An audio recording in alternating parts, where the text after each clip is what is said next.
Every writer knows that the best conversations about writing don't happen in classrooms, symposia, or any fancy artisanal setting. They usually happen at the bar after deadline's done. That's the vibe we're going for here. This is The Other 51, conversations with writers of all genres about writing. I'm Brian Moritz. Today's one of my favorite episodes I broadcasted in 2017, my interview with author Seth Godin. Seth Godin, welcome to The Other 51. Thank you so much for joining me today. It's an absolute pleasure. It's great to be in the room where it happens. Before we get to Hamilton talk, and we have a lot to talk about with Hamilton, I did want to say this is not host blowing smoke up, guest spud, or anything like that. I've been an admirer and a fan of your work for a very, very, very long time. And there's something you wrote, one piece of advice that I always kind of come back to, and it's probably one you don't get back at you a lot. It was in a list you wrote on your blog, and it was the walking your dog is almost a better use of your time than anything else you could be doing. Wow, how long ago did I write that? It's been a few years, and it just always stuck with me because I have two dogs, and it always stuck with me as when things are stressed, when things aren't going well with work or with writing or with some grading project or something, just going for a walk with the dogs tends to always help. So. Yeah, and it was a blog post about placebos and rice cookers and magnetic key hiders. But right there in the middle of it, a little bit of insight about walking your dog. Yep. This is the room where it happens today, and you mentioned just before we hit record that you have seen Hamilton twice. Now I think my wife has seen it more than twice, but I'm thinking maybe I only saw it once, but I've heard about it so many times I feel like I've seen it twice.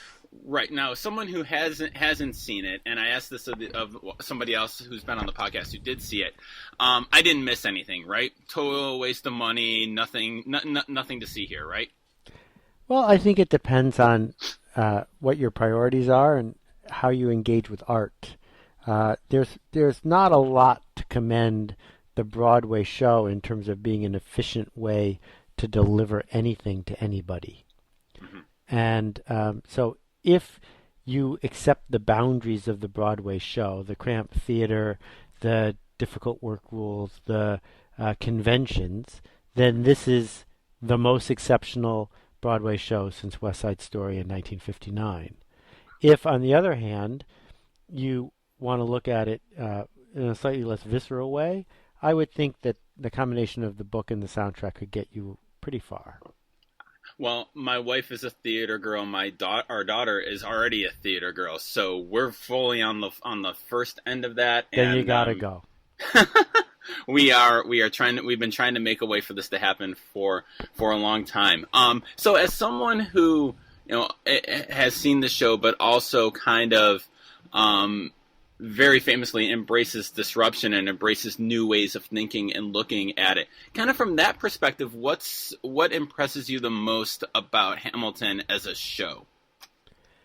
Okay, well, I guess I must begin with its creation myth, which is a true myth, that one human being, without every possible advantage, a few advantages, but without all of them, writes and creates and scores a musical that breaks so many rules at the same time it embraces the other rules that it's the equivalent of bowling 300. It's something that a lot of people could have done, but Lin-Manuel brought with it such heart and such unique experience and such passion that he was able to make something happen. And for me, someone who celebrates the individual's contribution, that feels more important than seeing a $200 million movie that was made by 1,000 anonymous people. Because it shows that a human being, a single human being, still can change the game. And I love how so much of the story around the show and the backstory and the creation story celebrates how hard it was for him writing the show. Like, he's given interviews where it took him a year to write the first song and a year or two to write My Shot. And this was not, the kind of what the Sylvester Stallone myth of Rocky sitting down and writing Rocky in a weekend. Like, this This took work to put together. In fact, work is almost always the answer. There's the number of people who have talent is very small. That I would agree that you need talent to dunk a basketball, something that you were born with. But for the rest of us, the rest of the time, we were born naked and alone, and we figured out how to bring work to the fore. Work aided by culture, by lucky breaks, by health, but still work. And that's good news for anybody who doesn't think they have a lot of talent because it means that work is available to you. And so seeing it in the theater, I mean, going in and knowing all the adjacent hype and all the kind of build up around it when you're actually in that room and seeing it the performance in person. I mean, what's that? I mean, you've been to shows. What's that experience like? Is it different than other shows that you've been to on that visceral level, and why do you think? One of the magic things about books is all books sort of look the same on the outside, and all books cost about the same amount. Mm-hmm. So a book is pretty much going to be a pleasant surprise when it's great. There's not a lot of hype that precedes the arrival of a book. Broadway, by definition, is exclusive, it's difficult, it's inefficient, it's elitist. So just walking into the theater brings with it this expectation, because after all, you're spending a lot of time and money to get something in a really awkward way. That means that I don't worry at all about the fact that Hamilton's overhyped, because all Broadway shows are hyped. And the thing is, when you see Hamilton with all that expectation, it becomes a powerful placebo. And Sure. you come to expect more of it, and fortunately for the cast, they deliver on that. Do you have a favorite song in the show? Uh, it plays an enormous amount in the background of my life, so I think I probably know the whole thing by heart by now. And I am not a fan of storytelling ballads. I am more an upbeat sort of get that music to resonate with me thing. Okay. So when he's rapping as Jefferson or Lafayette, Mm-hmm. that I love that moment in the play. It's such this burst of like energetic fun in the middle of the show, and a very serious part of the show. It's in the middle of leading up to the Battle of Yorktown, and things have been going bad. And it's just this kind of huge burst of energy in it. I love that. My wife and I do a very bad carpool karaoke version of that song too. I also I've become a big fan as I've listened to it over the past year of George Washington songs. And History Has Its Eyes on You, the very short one in Act 1, for some reason lyrically really has been resonating with me lately. So I know it's your podcast, but I'm not prepared to talk more detailed about Hamilton, and I'm not sure that's what was on our agenda. But if you want to keep talking about Hamilton, that's No, okay with me. no, that's about it. And Okay. no, and I don't want to stretch too much because I know we want to talk a lot about writing and about your career writing. And we can kind of segue back to your blog, which I'm a subscriber to, and it's actually ends up being one of the first things I read every morning, just because I get it usually about 6 o'clock in the morning. So when I'm drinking the coffee in the morning and I'm kind of catching up on what's happened, the blog is there. And I really, one of the things I enjoy about it is it's kind of like Stephen Pressfield, and he writes in one of his books about how he'd love to have a daily shaman that he'd have breakfast with, and whatever the shaman told him to do that day, he would do. So in a lot of ways, you're kind of like my daily shaman, and kind of thinking about and getting ready for the day and thinking about how to approach my work and all. So how do you? I mean, just a little bit about the how your blog came about and why your blog and why you blog every day. So kind of the background of what's your blog like? How do you see your blog? Well, those are three different questions. So let me Mm-hmm. try. I would write my blog even if no one wrote it. Okay. Read it. I would write it even if no one read it, because the act of committing to once a day sharing something that I'm proud enough to put my name on is incredibly powerful. I think everyone should make that commitment, even if no one reads their blog. It clarifies the thinking. It helps you take responsibility. It feels generous. So that's why I will continue to do it for as long as I can. I also view it as a pretty big responsibility. I have about 1 million readers. That's more people than watch many TV shows. And I don't want to waste the trust that I've earned. I don't want to waste the opportunity I have to help people see things a little differently. In terms of how it came about, I think I started doing it 25 years ago in 1992. Before there was a World Wide Web, it started as an email newsletter. It didn't go out every day. It went out when I had something to announce or say. And then over time, those announcements turned into pointers to things that were interesting that I'd seen. And over time, that turned into the blog. But I've been doing the daily blog on this platform for well over 10 years, more than 7,000 posts. And I have no plans on stopping anytime soon.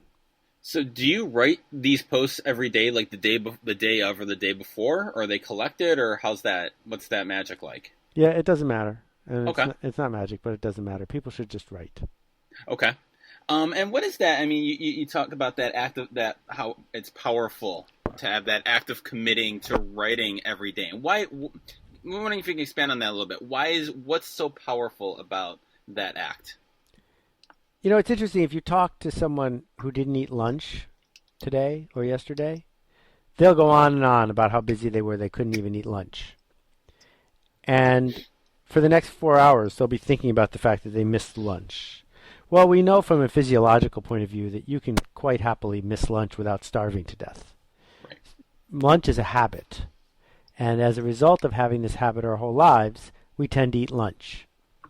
Well, what would happen if you had a habit of finding an insight, or a habit of sharing some wisdom, or a habit of being generous? It would get to be like lunch. That's the goal.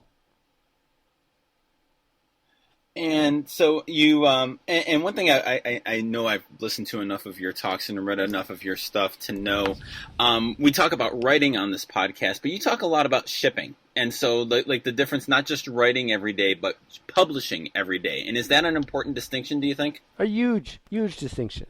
So the Nike thing is largely misunderstood.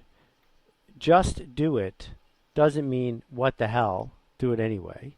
Just do it actually means merely do it. Okay. Do it with focus. Do it because you can. Merely do it. Okay. And this act of shipping says, if you commit to putting your writing in the world, you are closer to being a professional. If you are writing in your notebook, what you're doing is fooling yourself. You're hiding. And you're daydreaming about how wonderful your writing is, because no one else is seeing it and no one else is criticizing it. Mm-hmm. Even if not a lot of people read your blog, even if almost all the time no one reads your blog, your psyche, your resistance feels like they might. And that act of saying, here, I made this, will change your posture. You mentioned the resistance, and I knew we were gonna get to that. And I was rereading some of the Stephen Pressfield books that I have. I have 3 of them, I think, in my library. Great. And it's such a powerful voice, and I'll put the links to the books in show notes for this episode, because they're so powerful. And anybody who does anything kind of creative in their lives would do well to read it. And he talks a lot about the resistance, and you mentioned that. So, for anybody who maybe not be familiar with this concept, what is the resistance?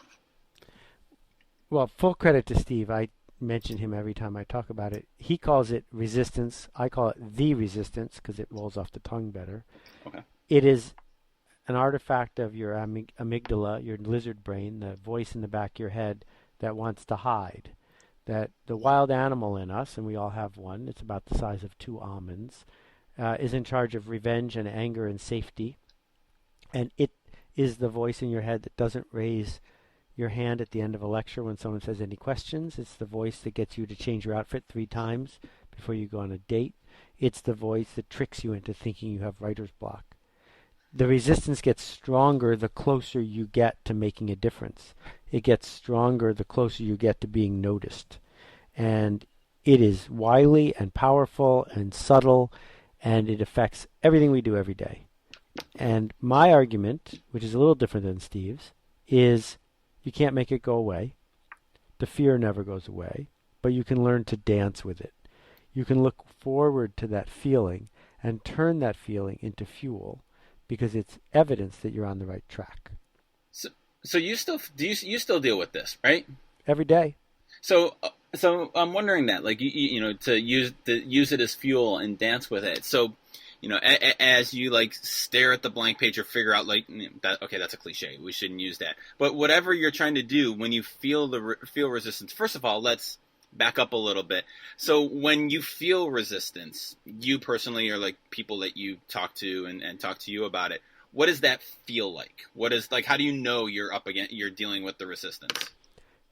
It's tempting to talk about, as you pointed out, the cliched dramatic moments, staring at a blank page. I'm not so worried about that kind. That's so unsubtle, it's really unlikely to trick us. Mm-hmm. What I'm worried about is, for me, the biggest sign of resistance is I check my email. Okay.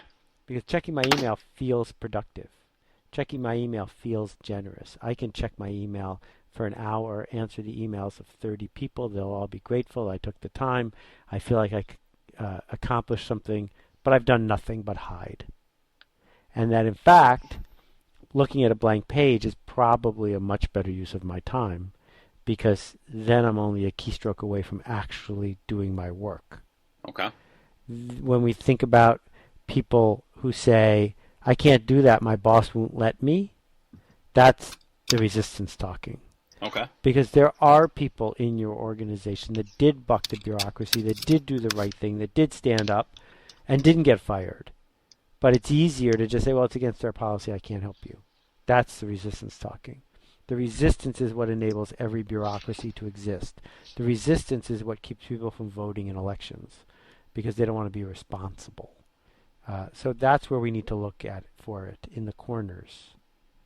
And so when you start kind of recognizing that or feeling that in yourself, and you can give tips for what you do or kind of just general advice, however you see fit to answer it. But I'm wondering, like okay, now, because it seems like the facile answer would be to, you know, merely do it, to sit down and start typing. Is it that easy?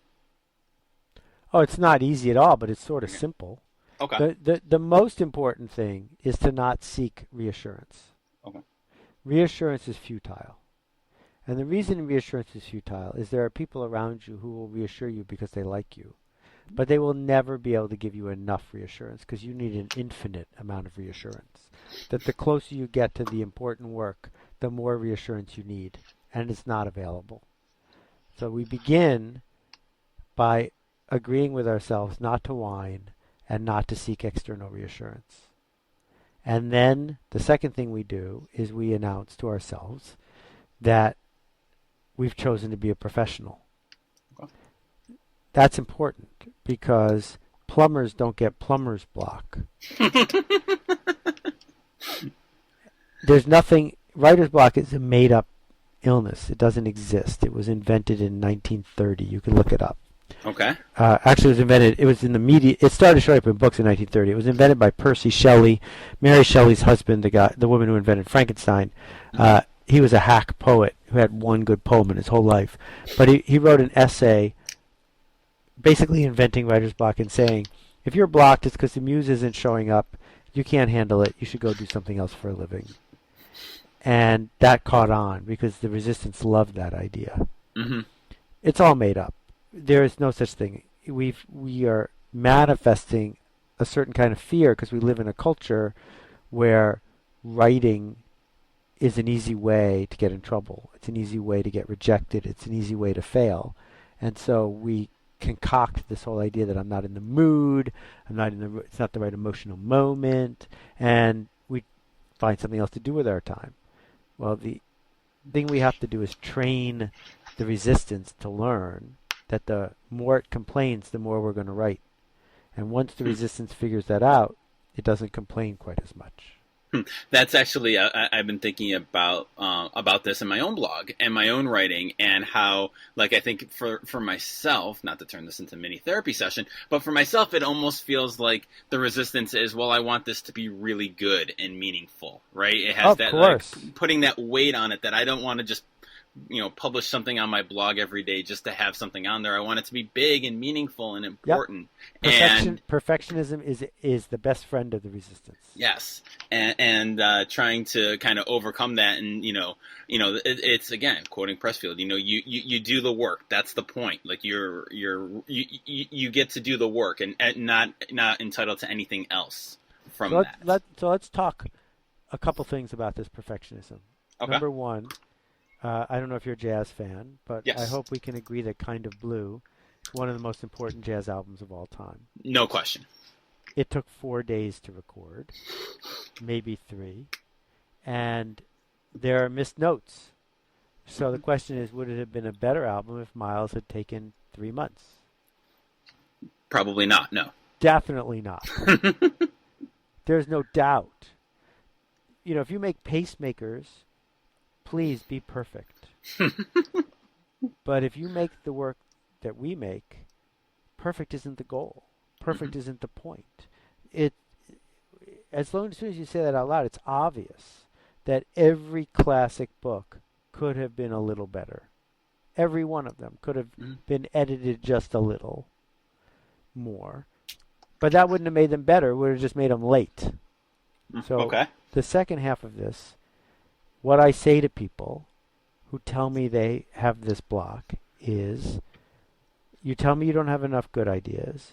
You tell me your writing isn't good enough. Show me your bad ideas. Show me your bad writing.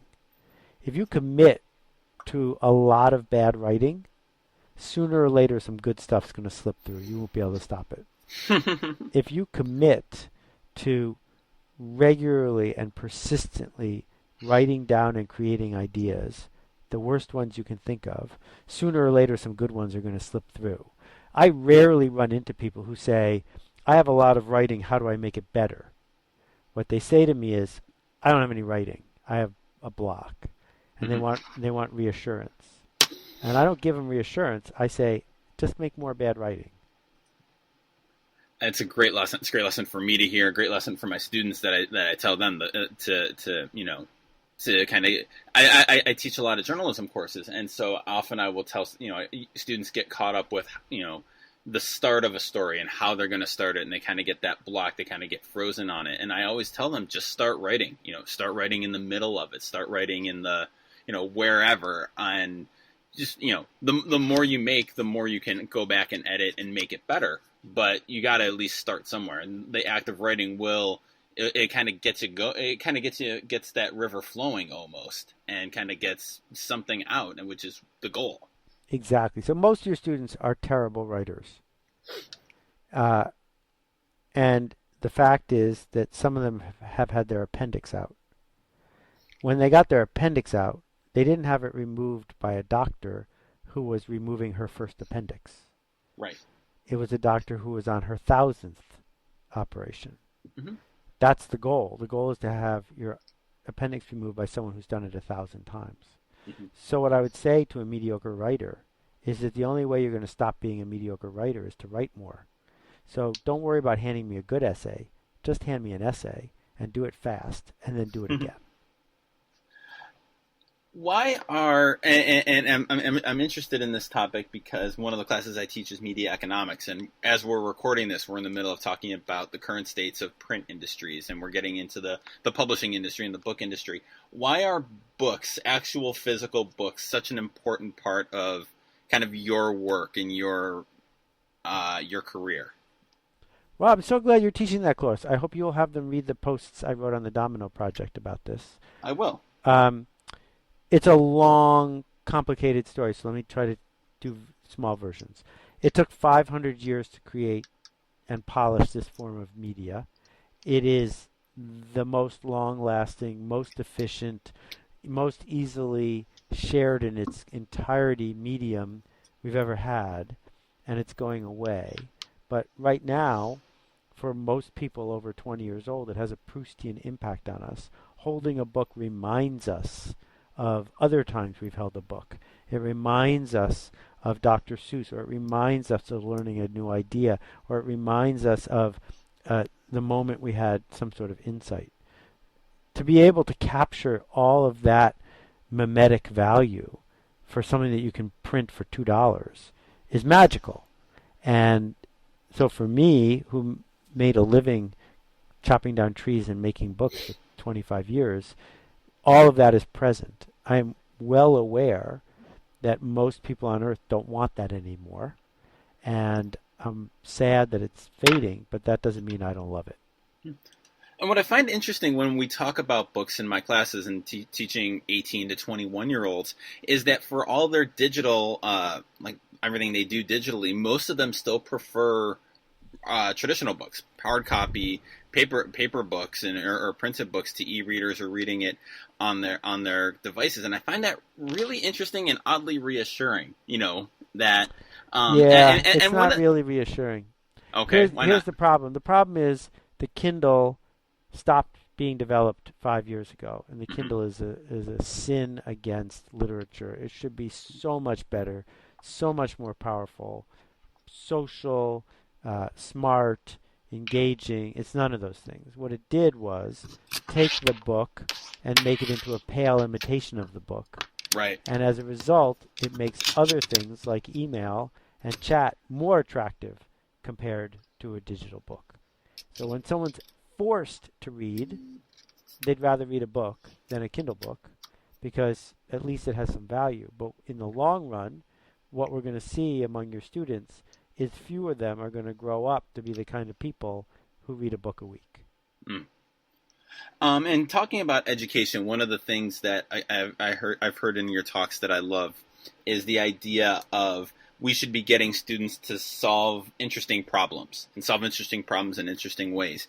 And that's something I think about all the time, both in my own classes and with my daughter who's in first grade, and kind of helping her, start to engage the world and learn things. So when you say solving interesting problems in interesting ways, what are some examples of that? Why is that what we should be teaching?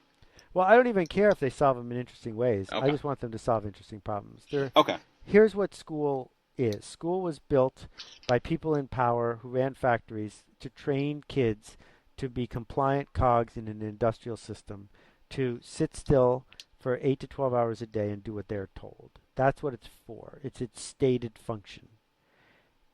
And we needed it for a long time. The thing is that the United States is never going to be the country with the cheapest, most compliant workers. We can't win that race. But we have a shot at being a place filled with inquisitive, interesting people who are eager to lead and to solve problems. That's not going to be replaced by computers anytime soon. It's not something that's easy to outsource. So we have all these kids your daughter's age, and we, instead of teaching them to look for interesting problems and then figure out how to solve them, we say, stop thinking and start memorizing. And there's no reason for that, because anything worth memorizing is worth looking up.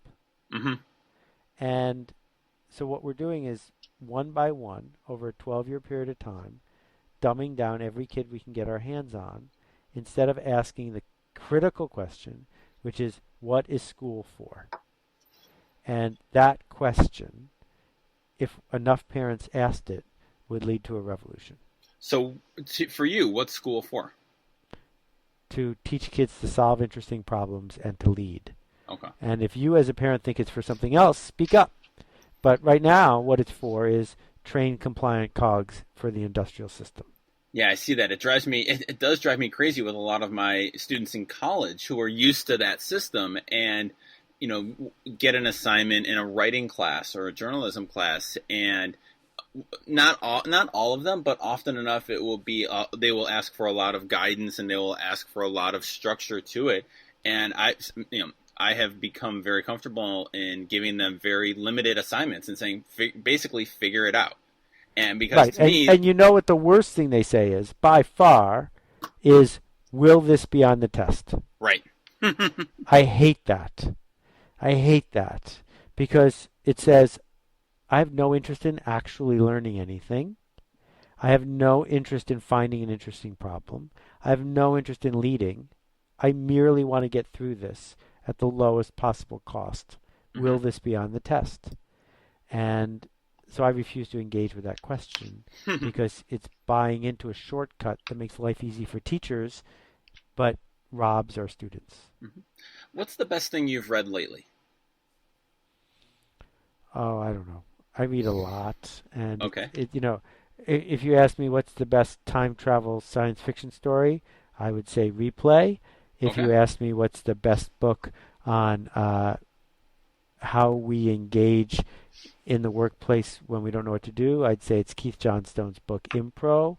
If you were going to ask me what's the most important book about the gift economy, I'd say The Gift. I don't know. I don't know how to answer that question. How much do you read in a day?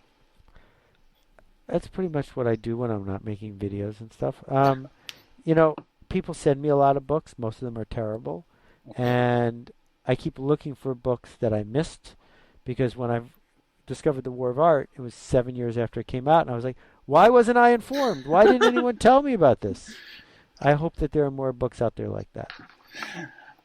Well, the best thing I've read recently, it's actually, we're recording this on March 23rd, and it was over the weekend. Jimmy Breslin, the famous columnist from New York, passed away, and I reread the column, the Gravedigger column, the column he wrote on the man who dug JFK's grave after he was assassinated. And I just love that. That was shown to me at a very young age in my journalism career by a mentor of mine, and it completely kind of changed my game of how I look at writing.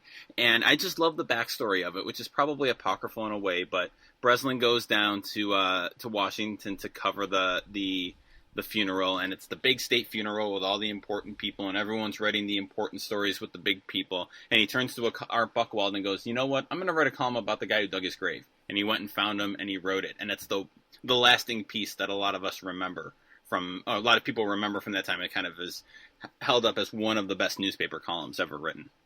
Wow. I didn't know it. I'm going to read it now.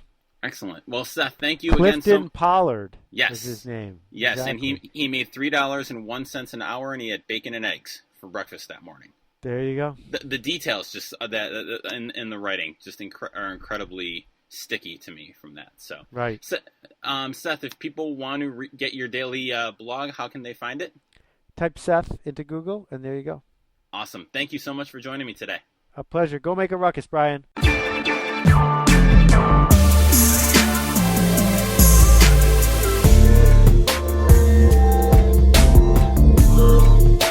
As always, thanks for listening to The Other 51. You can find show notes for this episode and all our episodes at sportsmediaguy.com on the Other 51 tab.